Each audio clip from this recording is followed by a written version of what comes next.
وأعظم ما نهى عنه الشرك وهو دعوة غيره معه والدليل قوله تعالى واعبدوا الله ولا تشركوا به شيئا.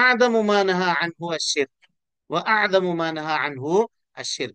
جب جب شیخ الاسلام محمد بن عبد الوہاب رحمۃ اللہ علیہ نے اللہ رب العالمین کے سب سے بڑے حکم کا ذکر کر دیا، وہ توحید ہے، تو یہاں پہ ظاہر سی بات ہے سب سے بڑا جس چیز سے اللہ رب العالمین نے ہم کو اور آپ کو روکا ہے وہ ذکر کرنا بھی بنتا ہے. تو آپ اس کو ذکر کر رہے ہیں کہ توحید کے مقابلے میں سب سے بری چیز دنیا کے اندر، سب سے گھناؤنی چیز جس سے انسان کو نفرت کرنی چاہیے اور جس سے انسان کو دور بھاگنے کی کوشش کرنی چاہیے، وہ کیا ہے؟ وہ کیا ہے؟ شرک ہے، بولیے. شرک شرک. ہے. یہی آج کل کے اس زمانے میں لوگوں کو سمجھنا ہے. اس کتاب کی اہمیت اسی سے پتہ چلتی ہے. قوم کے بچے بچے کو یہ کتاب پڑھنا چاہیے. مسجد مسجد میں اس کے درس کو عام کرنا چاہیے. کیوں؟ آج جو یہ معاملات ہو رہے ہیں نا، ارتداد کے معاملات، اور اسکول اور کالج جو ہیں، بڑے بڑے اسکول کالج جو ہیں وہ آج اڈے بن گئے ہیں اس کے ارتداد کے. اور اس کی وجہ کیا ہے؟ اس کی وجہ یہ ہے کہ کفر کی سنگینی کیا ہے، شرک کی سنگینی کیا ہے، اس کو ہم نے اپنے بال بچوں کو بتایا ہی نہیں ہے، ان کو معلوم ہی نہیں ہے. نتیجہ یہ ہو رہا ہے کہ وہ صرف یہ سمجھ رہی ہیں، یا لڑکا یہ سمجھ رہا ہے کہ ہم مسلم ہیں نا، تو جو ہمارا آدھار کارڈ ہے یا ہمارا جو پاسپورٹ ہے یا ہمارے کالج کا جو فارم ہے، ایڈمیشن فارم، اس پہ جو ہے ریلیجین کا جو ریلیجیس کا جو کالم ہے، اس میں ہم خالی اسلام لکھ دیں یا مسلم لکھ دیں، وہی ہمارے لیے، وہی اتنے ہی شناخت ہے، اور کچھ بھی نہیں ہے. ورنہ کیا وجہ ہے؟ آپ کسی لڑکی کو کھڑا کیجئے اور اس سے کہیے کہ یہ بتاؤ، ہم تمہارا نکاح ایک ایسے لڑکے سے کرنا چاہتے ہیں جو شرابی ہے، ایک ایسے لڑکے سے کرنا چاہتے ہیں جو چور ہے، ایک ایسے لڑکے سے کرنا چاہتے ہیں جو ہسٹری چیٹر ہے. کیا کوئی بھی لڑکی راضی ہوگی جی اس سے نکاح کرنے کے لیے؟ بولیے. نہیں. نہیں جی. نہیں ہوگی، ہرگز نہیں ہوگی. وہ کروڑ پتی بھی کیوں نہ ہو، لیکن وہ شرابی ہے تو نہیں ہوگی. کیوں نہیں ہوگی؟ اس لیے کہ اس کو شراب کی حرمت کا علم ہے، اس کو شراب کی قباحت کا علم ہے، اس کو ڈکیتی کے اور چوری کے قباحت کا علم ہے. لیکن وہی خاتون ایک مشرک سے نکاح کرنے کے لیے کیسے خوشی خوشی راضی ہو جاتی ہے، عشق اور معاشقے میں پڑھ کر کے. ہاں، اس کا نہیں ہو مطلب یہ سکتے. ہے کہ ہم نے شرک کی قباحت کو اس کے سامنے نہیں بیان کیا، شرک کی سنگینی کو اس کے سامنے بیان نہیں کیا، توحید کی عظمت کو اس کے سامنے نہیں رکھا کہ دنیا اور آخرت میں. اور یہی انبیاء کیا کرتے تھے. اللہ اکبر. ہم لوگ یہ سمجھتے ہیں ہر باپ اپنے بیٹا یا بیٹی کے مستقبل کے لیے فکر مند ہوتا ہے، سب ہوتا ہے، لیکن ہم لوگوں نے مستقبل کیا سمجھا ہے؟ میرے بعد میرا بیٹا کیا کھائے گا، کیا پہنے گا، کیا کمائے گا، میری بیٹی کہاں رہے گی، کیسے سکون سے رہے گی، کیسے چین سے رہے گی، گھر اس کا اچھا ہونا چاہیے، سسرال اچھا ہونا چاہیے. یہی ہے مستقبل، فیوچر. ہم جنت جائیں گے، میرا بچہ جنت جائے گا یا نہیں جائے گا، میری بیٹی جنت جائے گی یا نہیں جائے گی، یہ اصل مستقبل ہے، یہ اصل مستقبل ہے. دنیا میں جو رزق وہ لے کر آیا ہے یا آئی ہے، وہ تو اس کے قدموں میں آ کر رہے گی، چاہے آپ چاہیں چاہے نہ چاہیں، چاہیں چاہے نہ چاہیں. لیکن جنت و جہنم کی فکر تو ہم کو خود کرنی ہے نا، جنت میں جانے کی، جہنم سے بچنے کی. لیکن اس کی کوئی فکر آج نہیں ہے، کسی کو نہیں ہے. ہم دنیاوی ظاہری چیزوں کی فکر کے پیچھے پڑتے ہیں، اخروی چیزوں کے فکر کے پیچھے نہیں پڑتے ہیں. یہی وجہ ہے. آپ کسی بھی اسکول کے، کالج کے گیٹ کے اوپر، دروازے کے اوپر جا کر کے کھڑے ہو جائیے اور وہاں پوچھئے تو 10 لڑکوں کو لیجئے، 10 لڑکیوں کو لیجئے، سروے کرنے کے لیے پوچھئے ذرا، لا الہ الا اللہ کا صحیح معنی اور مفہوم کیا ہے، بتاؤ. بتاؤ کہ اسلام کے کتنے ارکان ہیں، بتاؤ کہ اللہ کے نبی صلی اللہ علیہ وسلم کہاں پیدا ہوئے، کتنے سال میں آپ نبی بنائے گئے، کب آپ نے ہجرت کی، کہاں ہجرت کی، قرآن مجید کی سب سے پہلی آیت کون سی ہے، آخری آیت کون سی ہے، کتنا قرآن تم کو یاد ہے، بتاؤ. دینی تعلیم کے نام، ہم لوگ سمجھتے ہیں دینی تعلیم کیا ہے، مدرسہ میں، مسجد میں بھیج دیا، الف با تا سا جیم ہے، نورانی قاعدہ پڑھ لیا، اس کے بعد قرآن پڑھ لیا، ہاں بچہ میرا قرآن ختم کر دیا. ارے قرآن ختم کر دیا تو کیا ہو گیا؟ علم سیکھ گیا وہ، دین سیکھ گیا وہ پورا. عقیدہ پڑھائیے، عقیدہ. اللہ کے نبی صلی اللہ علیہ وسلم کے اصحاب کہتے ہیں تعلمنا العقیدہ، پہلے ہم نے عقیدہ سیکھا نبی صلی اللہ علیہ وسلم سے، ثم تعلمنا القرآن، اور اس کے بعد قرآن مجید کو سیکھا.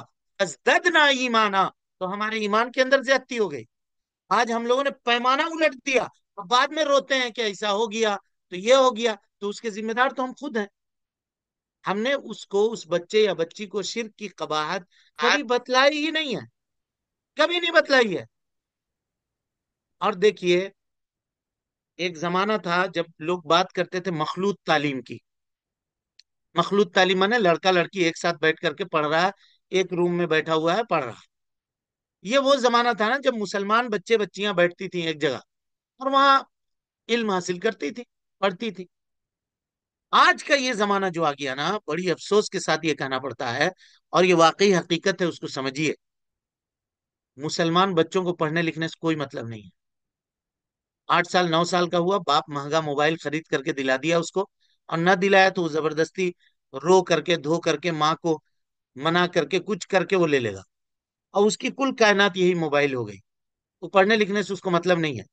رزلٹ جب اس کا آئے گا 50%، 60%، 55% میں بہت خوش ہے، بہت اچھا.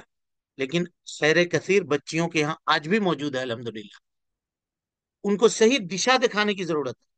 بچیاں محنتی ہوتی ہیں، وہ پڑھتی ہیں، 90%، 95%، 98% نمبر لاتی ہیں. اب دیکھ لیجئے رزلٹ اٹھا کر کے بچوں کا ریشیو کتنا ہے، بچیوں کا ریشیو کتنا ہے. مسلم امہ کی بات کر رہا ہوں میں، مسلم سماج کی بات کر رہا ہوں، دوسروں کی نہیں. پھر کیا ہوتا ہے، ان کو جو ہے نا یہ 50%، 55% والے یہ لوکل کسی کالج میں سمٹ کے رہ جاتے ہیں بڑی مشکل سے. اگر چلو ان کو مل گیا، کوئی ڈونیشن دے کر کے کہیں ایڈمیشن ہو گیا تو بڑی اچھی بات ہے، ہو گیا نہیں تو وہ پھر کاروبار کی طرف چلے گئے، کہیں اور چلے گئے، وہ سمٹ گئے، اسی پہ نپٹ گئے. بچیوں کو اچھے کالج سے آفر آتے ہیں کیونکہ نمبرات ان کے اچھے ہوتے ہیں، اور یہ جاتے ہیں ان کالج کے اندر. اب مسلمان لڑکوں کا ماحول وہاں بالکل نہیں ہے. کس کا ماحول ہے؟ دوسروں کا ماحول. ان ماحول میں پھر کلچر ہے. کلچر نے یہ سکھا دیا، ٹی وی سے لے کے سینما سے لے کے موبائل سے لے کے انٹرنیٹ سے لے کے فیس بک سے لے کے ویب سیریز سے لے کر کے ہر چیز میں یہ بتایا جا رہا کہ تنہا رہنا، اکیلے رہنا، محبت، پیار، عشق، محبت، یہ سب ہے. ہم نہیں کہہ رہے ہیں کہ نہیں ہے، لیکن اس سب کا تصور اسلام میں شادی کے بعد کے مرحلے سے ہے.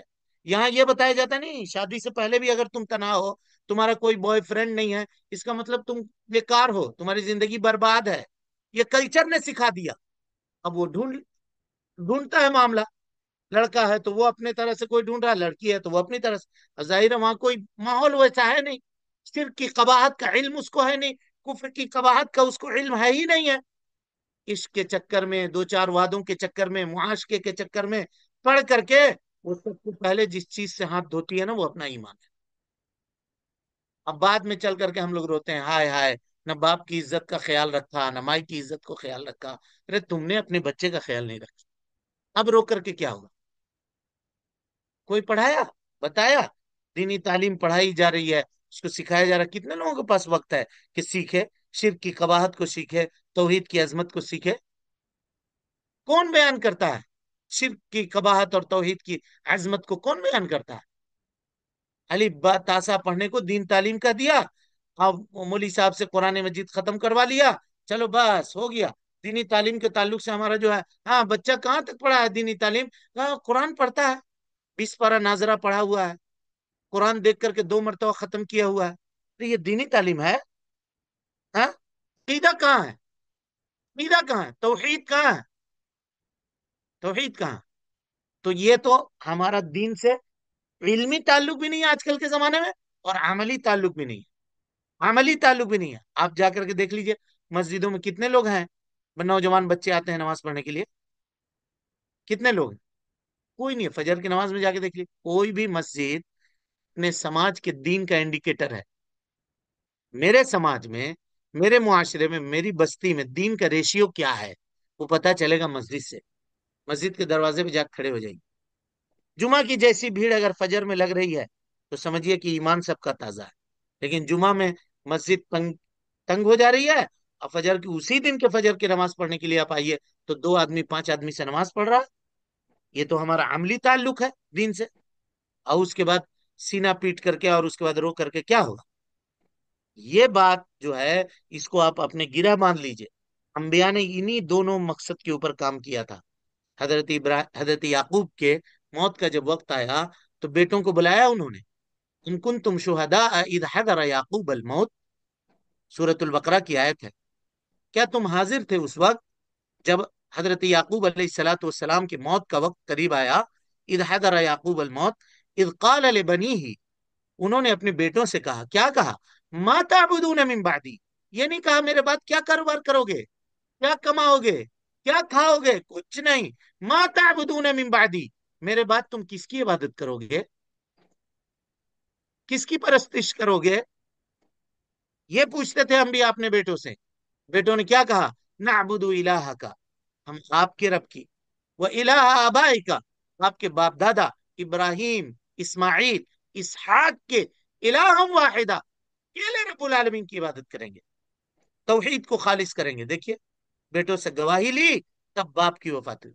آج کوئی باپ ہے، کوئی ماں ہے جو اپنے بیٹے سے یا بیٹی سے یہ وعدہ لے کے بیٹا توحید کے اوپر قائم رہنا؟ ہاں، حضرت ابراہیم اپنے لیے دعا کر رہے ہیں، وَجُنُوبْنِي وَبَنِيَّ أَن نَعْبُدَ الْأَصْنَامَ، اے اللہ مجھ کو اور میرے بال بچوں کو بتوں کی عبادت سے محفوظ کر دے. کوئی ماں باپ ہے جو ایسی دعا کرتی ہے؟ ہاں، ہم کو انجینئرنگ چاہیے، ہم کو کالج چاہیے، ہم کو فلاں چاہیے، ہم کو یہ چاہیے، اس کے لیے اچھا شوہر چاہیے، اچھا سسرال چاہیے، اچھا رشتہ چاہیے، سب ہم لوگ مانگتے ہیں. اس کو توحید چاہیے، یہ کوئی نہیں مانگتا. اس کو دیندار گھرانہ چاہیے، کوئی نہیں مانگتا. مالدار گھرانہ سب مانگتا ہے، دیندار گھرانہ نہیں مانگتا ہے. یہ یہ کیا ہے؟ یہ آج کل کے اس زمانے میں ہم لوگوں کے یہاں کا کرائٹیریا ہے. اور صرف توحید نہیں، انبیاء عبادتوں کے اوپر بھی فوکس کرتے تھے. حضرت ابراہیم نے کیا دعا کیا؟ دعا کی کہ ربی اجعل لی مقیم الصلاۃ ومن ذریتی ربنا وتقبل دعا، اے اللہ مجھ کو نمازی بنا دے اور میری ذریت کو بھی نمازی بنا دے. کوئی ماں باپ آج کے زمانے میں یہ دعا کرتا ہے؟ ہم لوگ تو اعلیٰ تعلیم کے نام پہ چاہتے ہیں کہ وہ نمازوں نہ پڑھے، چھوڑ دیتے ہیں. اس پر غور کرنے کی ضرورت ہے. اسی لیے اس کتاب کا پڑھنا اور اس کو سیکھنا اور اس کی تعلیم کو عام کرنا ہم سب کے اوپر واجب ہے، ضروری ہے، خاص کر کے اس ماحول میں جس میں ہم اور آپ جی رہے ہیں. اللہ تعالیٰ سے دعا ہے کہ وہ ہم سب کو حسن عمل کی توفیق دے، ہم سب کی اصلاح فرمائے، نیکیوں کو قبول کرے، سیئات سے درگزر فرمائے، جب تک زندہ رکھے دین اسلام پہ زندہ رکھے، اور جب اٹھائے توحید پہ اٹھائے، ایمان پہ خاتمہ فرمائے. آمین. واخر دعوانا ان الحمد للہ رب العالمین.